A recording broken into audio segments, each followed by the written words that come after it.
All right, guys. So I hope you are ready because we are about to get the best Dragon Ball Legends event to ever come out every single year, which is April Fools. Now, this event should be coming out in exactly 9 days from today, but Dragon Ball Legends does not pull their punches back whatsoever. They don't hold back for whatever reason for April Fools, and it's definitely a fan favorite event. They just like I said, they really go all out and they just shake up the game. And we're also expected a brand new character, which also might be tied into the campaign for the month of April. So guys, let's not waste any time. I want to ask you guys a quick question though.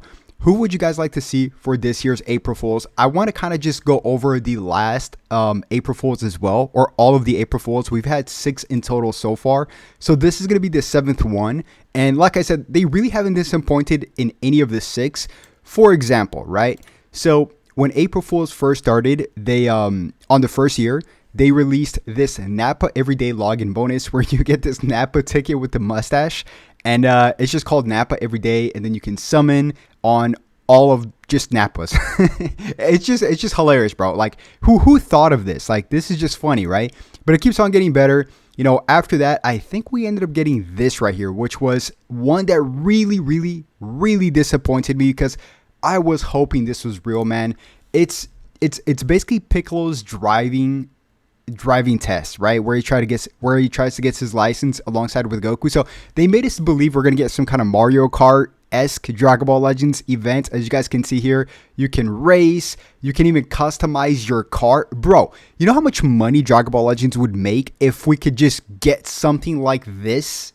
Look at this. You can customize the body, the specs, the coach. You can flip to landscape mode as well to race. This is just so sick, dude.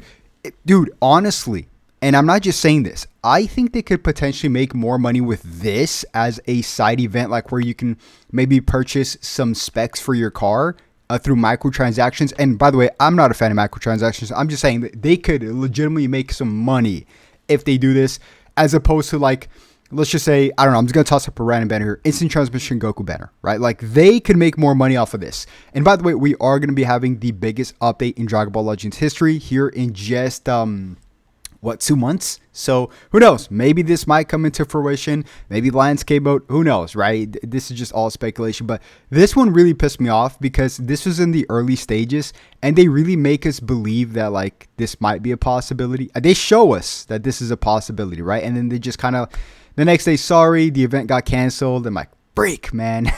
I really hope this is real. So this one was one that pissed me off a lot. Another one that really got me mad. Now this is gonna be 2 different ones here, but the top one here, which is going to be the Vegeta cooking event.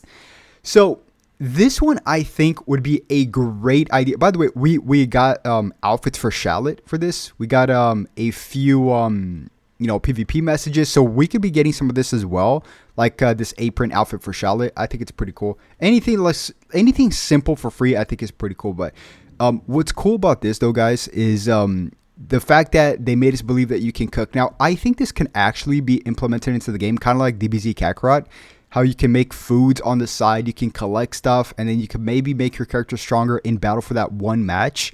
I think this would be awesome. This would be absolutely awesome. Actually, was this the 3rd one to come out? I think so, right? Because it was a 2021. Yeah, so this is going to be the 3rd one to come out, right? I think so. Yeah, so Nappa, and then that one, then this one. And then the one after that was the Vegeta punching event. Now, this one was actually very, what's the word I'm looking for? Low-key. I mean, this one was cool and all. I think we ended up getting some side stuff as well.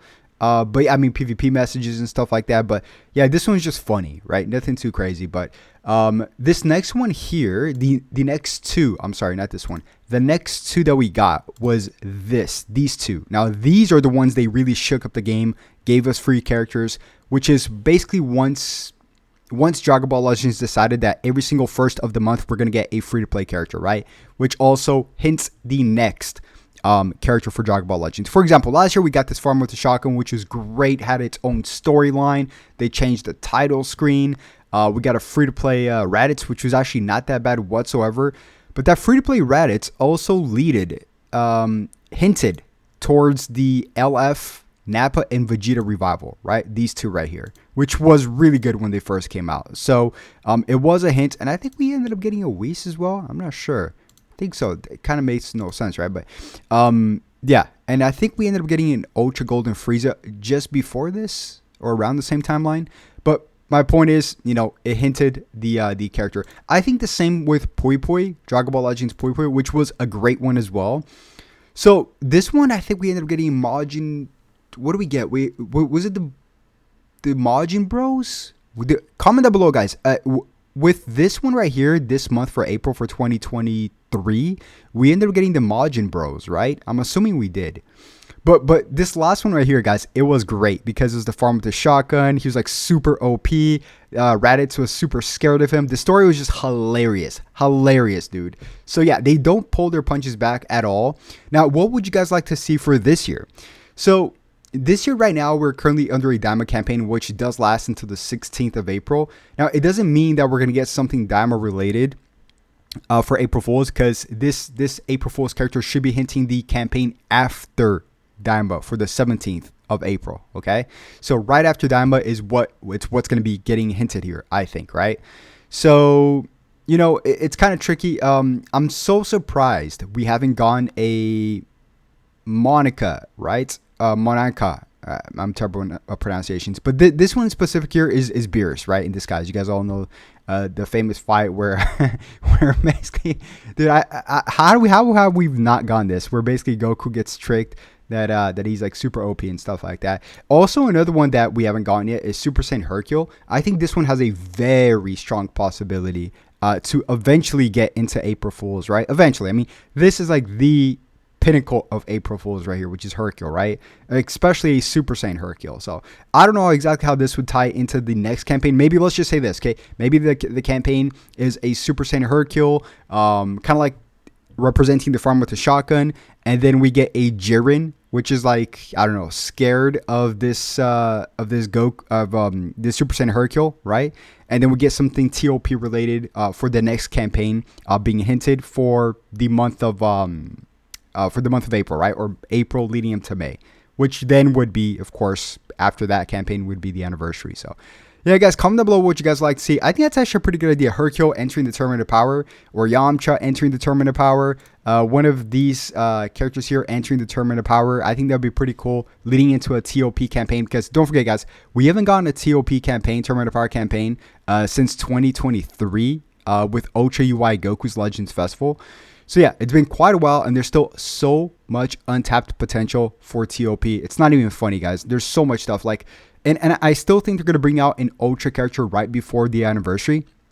So let's just say a Ultra Jiren. Like, who would not summon an Ultra Jiren, right? Or an Ultra Kefla, or a Fusion Kefla, right? I think that would be pretty awesome. So a lot of still untapped potential. But guys, that's going to wrap it up. If you did enjoy the video, on your way out, just simply like the video, because I greatly appreciate it. Subscribe, keep those notifications bell on, and I'll definitely catch you guys on the next one. Have a blessed day.